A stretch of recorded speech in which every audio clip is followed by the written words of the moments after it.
여러분 반갑습니다. 저는 경남대학교 경제금융학과 김무한 교수입니다. 오늘 여러분께 경제금융학과에 대한 소개를 드리고자 이 자리에 섰습니다. 오늘 주된 내용은 부자 되기 위한 첫걸음입니다. 그 과정에서 우리 경남대학교 소개 동영상도 좀 틀어드리고 경제금융학과 소개 그래놓고 제가 말씀드리고자 하는 부분들 여기 있죠. 부자 되는 첫걸음. 그 다음 우리 학과 재학생들 중에 현장 실습을 다녀온 학생들, 그 다음에 우리 졸업생들의 진출 분야를 해서 마무리 짓도록 하겠습니다. 경남대학교 소개 동영상입니다. 약 6분 30여 초가 소요되는데요. 한번 보시겠습니다.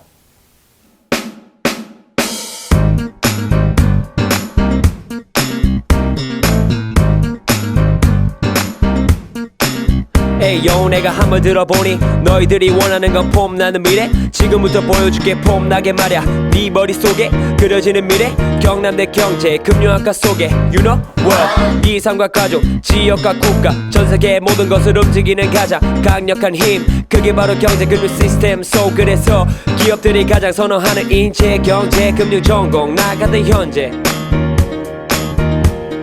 세상은 지금 총성 없는 전쟁 경제 금융 지식으로 투쟁 스마트한 사람들이 필요해 당장 삶과 죽음 성공과 실패 마치 돌고 돌아가는 전의 전쟁 그런데 what? 이런만 가르치는 딱딱한 학문 이런 말들은 꽉 막히는 말문 어이가 없네 자 들어봐 딱딱한 이론으로 꽉 채우던 힘들었던 시간들은 이젠 갔어 튼튼한 뿌리 위에 자라나는 흥미로운 경험 설레이는 실무 모두가 데려가기 원해 누구든가 고픈 걸 향해 도전하는 맞춤형 기업 경제 금융 인재 양성의 터전 하늘 높이 날아가는 우리의 자부심 끝이 없이 나아가 너를 원하는 곳을 바라봐 네가 원하는 꿈을 펼쳐봐 지방이든 서울이든 기업이든 everywhere 그 어디든 상관없어 지금 네가 택하는 대로 네 망은 꿈꾸는 네 맘대로 택하는 네 미래를 show and prove 그 어떤 총고보다 더 높은 위치에서 더 큰 세상을 이길 수 있는 기회와 도전 희망과 비전 경남대 경제금융학과 is right here 지역을 대표하는 경남의 힘 경남대 경제금융학과와 함께 너의 폼나는 미래로 Show me what you got, ayy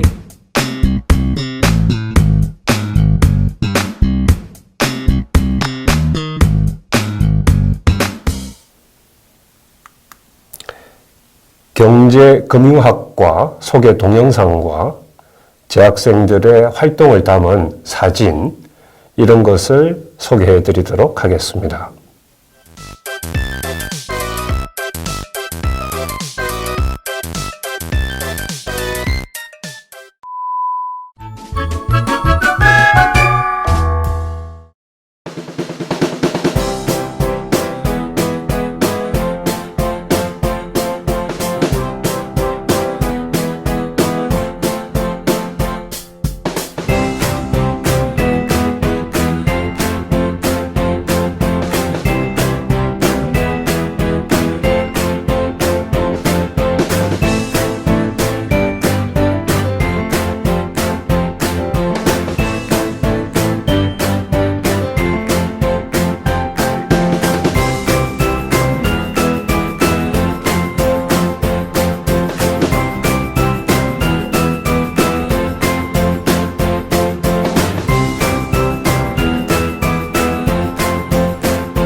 정식으로 인사드리겠습니다. 그대들의 마음의 좋아요를 눌러라. 46대 라이크. 46대 라이크.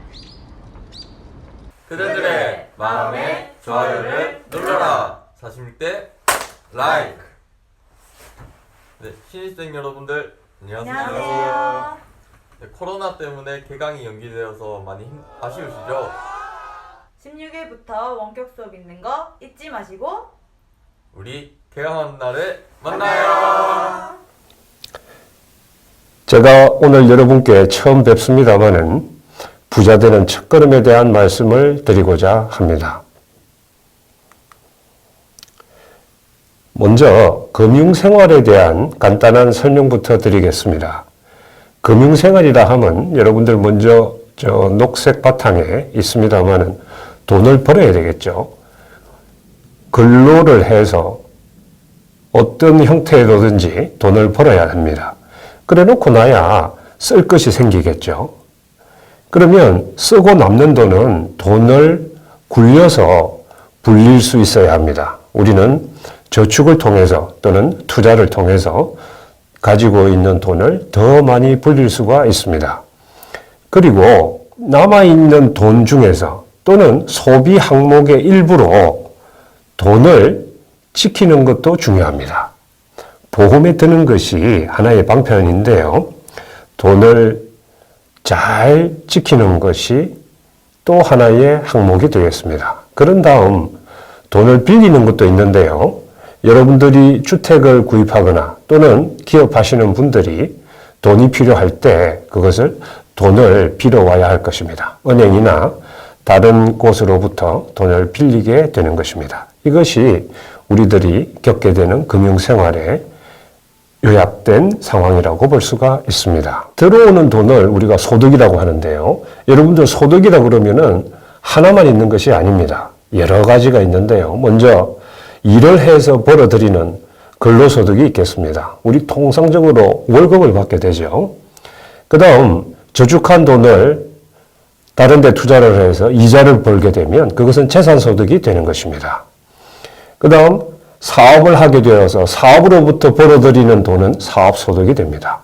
그 다음 여기 이전소득이 있는데요. 이전소득은 이제 은퇴를 하시고 연세가 높으신 분들이 연금을 받게 되거나 또는 저소득층자들은 정부로부터 돈을 받게 되는 경우가 있습니다. 그런 경우를 이전소득이라고 얘기합니다. 들어온 돈은 또 쓸 일이 생기게 됩니다. 나가는 돈을 소비라고 하게 되는데요. 들어온 돈, 즉 소득은 한정되어 있는 것이죠. 그러면 쓸 때는 여러분들 한번 생각해 보십시오. 한두 개겠습니까? 아주 많습니다. 그래서 우리들은 경제 생활을 하는 우리들은 합리적인 선택을 해야 하는 것입니다. 합리적 선택이라는 것은 우선순위를 정하고 또 자신의 소득원을 고려해서 잘 소득을 배분하는 것이겠죠. 합리적인 소비의 중요성은 단지 아껴서 잘 쓰는 것만을 의미하는 것은 아닙니다. 허위 광고나 과대 광고 또는 바람직하지 않은 가짜 정보를 퍼뜨려서 소비자들을 현혹하는 것들이 있을 수가 있습니다. 경제 생활을 하는 경제 주체들은 그런 것들을 걸러낼 수 있는 지식과 역량을 겸비해야겠습니다. 효과적인 예산 관리인데요. 오늘 사실 중간쯤에서 제가 한번 말씀드리겠습니다. 부자 되는 첫걸음은 용돈 기입장을 잘 사용하는 것입니다. 효과적인 예산 관리인데요. 안정적인 경제 생활을 이루려면 수입과 지출을 함께 고려하셔야 됩니다. 여러분 여기 그림에서 보시면은 월급이나 이자 소득을 통해서 소득을 벌어들이게 됩니다. 그러면 소비를 하고 의료비를 지출하고 저축을 하고 이런 것에 돈을 쓰게 되겠죠. 자, 그러나 이것이 어느 한쪽으로 너무 많이 기울어져 있으면 현명한 소비 생활이라고 보기 어렵습니다. 균형을 잘 맞추셔야 하겠습니다. 효과적인 예산 관리는 그림에서 보는 것처럼 지출과 소득이 균형을 잘 이루어야 한다는 것을 말합니다. 안정적인 경제 생활을 위해서는 균형을 이루어야 합니다. 예산 관리도 균형 예산 관리가 중요한 것입니다. 부자는 용돈 기입장이 만든다. 부자는 용돈 기입장이 만든다. 너무 용감한 주장인데요. 그러나 사람에 따라서는 용돈 기입장에서부터 시작해서 예산 관리라든가 이런 것을 배울 수가 있습니다. 따라서 용돈 기입장은 부자 되는 첫 발걸음이 될 수가 있습니다. 여러분들 세상에서 가장 부유한 사람 순위를 매겨놨는데요. 이 자료는 2019년 신문에 난 자료입니다. 세계 3위 부자는 워런 버핏 할아버지죠. 주식 투자의 귀재라고 불립니다. 그 다음 두 번째는 마이크로소프트 사장이죠. 사장입니다. 지금은 현직에서 물러났습니다만은 많은 자선 활동을 펼치고 있습니다. 첫 번째는 아마존 회사의 회장인데요. 아마존은 온라인 업체죠. 온라인 업체인데 저런 사람들이 부자가 되기 위해서는 돈 예산 관리를 철저히 하는 연습을 했다. 이렇게 이야기를 할 수가 있습니다. 부자는 용돈 기입장이 만든다는 구체적인 주장을 하신 분이 있습니다. 멕시코계 재벌이 되겠는데요. 세상에서 가장 부자 10위 안에 드는 사람입니다. 카를로스 슬림 회장인데요. 이분은 자신의 자녀 교육을 시킬 때 용돈 기입장의 중요성을 언급하면서 주식 투자를 통해서 돈을 불릴 수 있는 기회를 제공했다고도 하는 에피소드를 신문 기사에서 제공하고 있는 것입니다. 어렸을 때 집에서 금융교육을 받는 것이 얼마나 중요한 것인가를 말해주는 사례가 되겠습니다. 예산관리 체크리스트를 말씀드리겠습니다. 목표는 여러 가지가 있을 수 있는데요. 여러분들 목표를 세울 때는 여러 가지 중에 무엇을 먼저 하고 무엇을 나중에 할 것인가를 구분해서 순서를 정하셔야 합니다. 그래서 목표의 우선순위를 결정하셔야 됩니다. 그 다음 각 목표의 비용과 만족도 또는 이득이 되겠죠. 비용과 이득을 비교 형량하셔서 합리적인 선택을 하셔야 합니다. 목표를 정하고 나면 해야 될 것들이 실천하고 행동해야 될 것들이 나타날 테니까요. 그 행동 하나하나에 대해서 합리적 선택을 하셔야 됩니다. 그 다음 어떤 경제 행위를 할 때 적자가 너무 많이 나도록 운영해서는 안 되겠습니다. 들어오는 돈이 무엇이고 나가는 돈이 무엇인가를 항상 살피시고 또 나가는 돈이 너무 많아서 적자가 커지는 일이 있어서는 아니 될 것입니다. 마지막으로는 계획을 잘 세워서 그 계획에 맞게끔 돈을 지출하고 또 돈을 벌어들이고 하는 일들이 병행되어야 할 것입니다. 이것이 예산관리 체크리스트가 되겠습니다. 우리 경제금융학과 소속 재학생들 중에 현장 실습을 통해서 바깥에 있는 기관들의 참여를 하고 소속이 되어서 약 한 3개월 내지 4개월 동안 일을 배우고 사회생활이 어떻게 돌아가는지를 경험하는 예가 있습니다. 두 학생의 경험담을 들려드리겠습니다.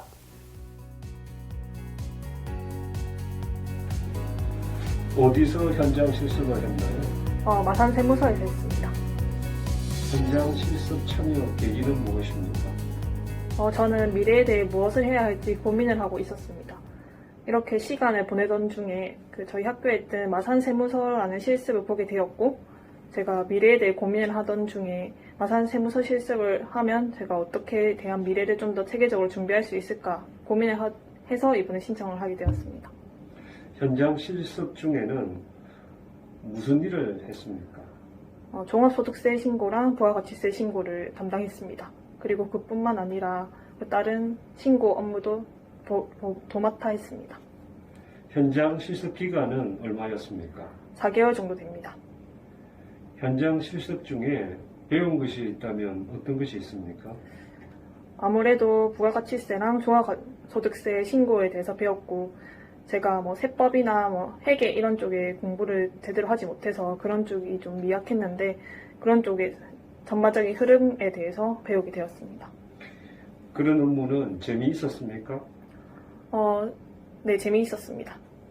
현장 실습 중에 현장 실습으로부터 얻은 이득이 있다면 무엇입니까? 아무래도 세법에 대한 지식을 제일 먼저 배운 것 같고 그리고 여기서 만난 너무 좋은 조사관들 분들과 그리고 저희 같이 일한 네, 실습생들을 얻은 것 같습니다. 실습을 했나요? 저는 창원 컨벤션 센터에서 실습을 했습니다. 창원 컨벤션 센터는 기업 행사나 문화 행사 그리고 여러 전시회를 개최하는 곳입니다. 저는 학교에서 지원한 여러 프로그램에 참여하는 것이 학생이 누릴 수 있는 좋은 기회라고 생각했습니다. 그래서 작년에 3학년이 되면서 1학기에는 현장 실습을, 2학기에는 교환학생으로 해외에 나가겠다고 계획했습니다. 그러던 와중에 여러 기업들의 공고 중 창원 컨벤션 센터가 눈에 들어왔고 좀 멋진 건물에 출근하면서 직무 경험을 쌓고자 참여하게 되었습니다. 현장에서 무슨 일을 했나요? 저는 마케팅 팀에서 근무했는데 고객 전화응대나 그리고 행사장이 잘 세팅되었는지 확인하는 일을 했습니다. 처음에는 모든 게 낯설었지만 점점 익숙해졌고 나중에 고객들에게 뭔가 도움이 되었을 때는 큰 보람을 느낄 수 있었습니다. 실습 기간은 어느 정도 됐나요? 저는 2020년 3월부터 8월 말까지 총 6개월간 실습을 했습니다. 처음에는 6개월이라는 기간이 길게 느껴져서 걱정되기도 했지만 나중에는 거기서 만난 좋은 사람들 덕분에 많이 아쉬웠습니다. 현장 실습을 통해 배운 것이 무엇이 있나요? 저는 현장 실습을 통해 사무기기 작동법이나 문서 작성 요령을 배울 수 있었습니다. 가장 크게 배웠던 점은 직장에서의 사회생활을 배울 수 있었는데 단장님과 팀장님 그리고 차장님과 많은 대화를 나누고 일을 배우면서 사회생활의 키포인트는 솔직함과 적극성이라는 것을 알게 되었습니다. 그다음에 현장 실습으로부터 얻은 이득이 무엇이 있나요? 얻었던 이득 중에 가장 효용이 컸던 것은 돈입니다. 기업에서는 매달 소정의 품위 유지비를 받았고 실습이 모두 끝난 뒤에는 학교로부터 실습비를 또 받았습니다. 거기서 얻었던 돈으로 공부할 때나 여행 가고 싶을 때 아주 유용하게 사용했습니다. 감사합니다. 감사합니다. 경남대학교 경제금융학과 졸업생들의 진로 분야에 대해서 간단히 요약 정리해서 말씀드리겠습니다. 일반 기업에 진출하는 학생들이 있습니다. 최근 3년 동안에 대한항공 지상직, 그다음 대림자동차, 글로벌 로지스틱, 물류회사죠. 롯데입니다만은 이런 데를 진출한 학생들이 있습니다. 그리고 경제금융학과 학과명에 걸맞게 금융권에 취업하는 많은 학생들이 있습니다. 1년 전에는 우리은행에 취업한 학생이 있으며 경남은행은 우수한 학생들은 1년에 1명 내지 2년에 한두 명 정도 항상 취업하고 있습니다. 농협과 수협, 새마을금고 이런 금융기관에도 많이 진출하고 있습니다. 그리고 공무원 중에도 회계에 관심이 있어서 세무직 공무원이 되는 경우도 있었습니다. 최근에 국업 세무직 공무원에 합격한 학생이 있습니다. 그리고 몇 년 전에는, 2, 3년 전에는 화망군청의 행정직에 공무원직을 잡아서 사회 진출한 경우도 있습니다. 마지막으로는 교직 과목 중에 사회과 과목을 이수해서 선생님이 된 졸업생도 있습니다. 이렇게 우리 학과를 들어오시면 여러분들의 재능이 있는 곳을 찾으셔서 연마하다 보면 여러분들의 지식과 실력을 쌓다 보면 여러분들이 원하는 사회생활을 할 수 있게 됩니다. 우리 학과 홈페이지와 학과 사무실 전화번호 그리고 조교 선생님의 이메일 정보를 전해드립니다. 여러분들께서 관심이 있으시면 여유 시간에 언제든지 연락 주시면 여러분들의 질문에 답변해 드리겠습니다. 감사합니다.